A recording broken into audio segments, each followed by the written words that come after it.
So if the quality of your life in the future and the quality of your business strategies in the future depends more on the quality of your questions than the quality of your answers, I hope you're asking the question, well, where do good questions come from? We are going to spend almost the rest of this course talking about where good questions come from. But first of all, you need a little piece of intelligence history. My specialty, my PhD, is about the origins of strategic surprise and intelligence failure. And if there's one thing scholars are reasonably convinced about, it is that intelligence failures almost never happen from failures of collecting not enough intelligence. The intelligence is always there. The problem lies in interrogating the data, asking the right questions of it. How do you interrogate data? It's pretty simple. You ask good questions. But that raises the issue, where do good questions come from?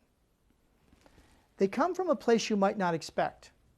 They come from your identity and your culture.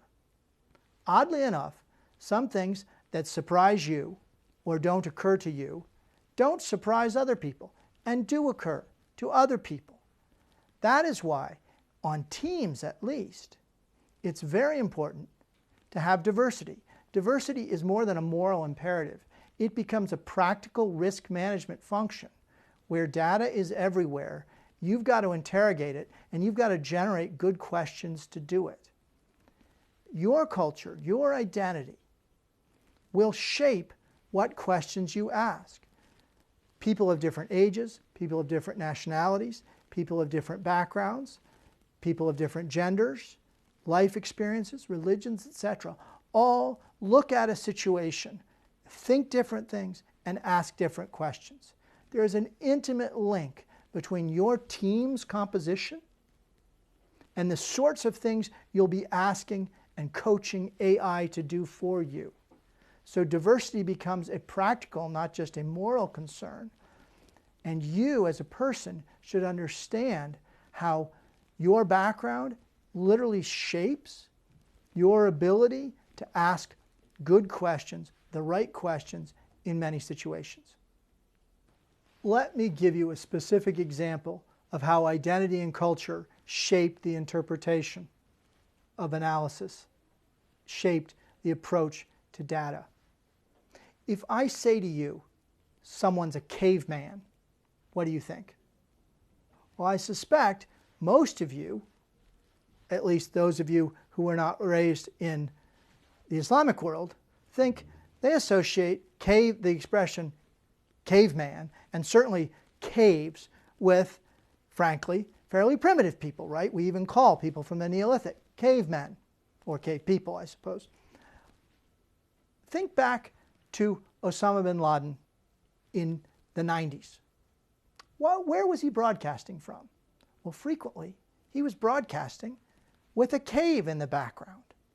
Indeed, he'd maybe be before sitting on carpets in front of a big rock.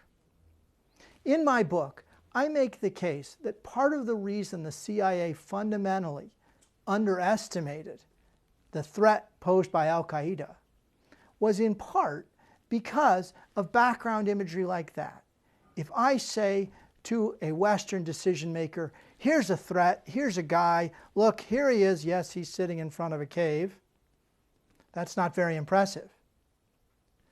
But right now in Syria and other places, Iraq, beautiful mosques are being destroyed.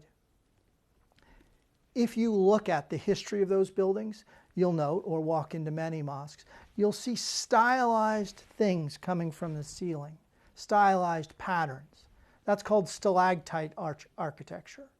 Why? Because in Islam, caves, far from being the site of something primitive, are the site of the holy. It was in caves where God presented, via the archangel Gabriel, Muhammad with the Holy Quran. And then twice, when Muhammad was fleeing from Mecca to Medina, God used caves to save Muhammad's life.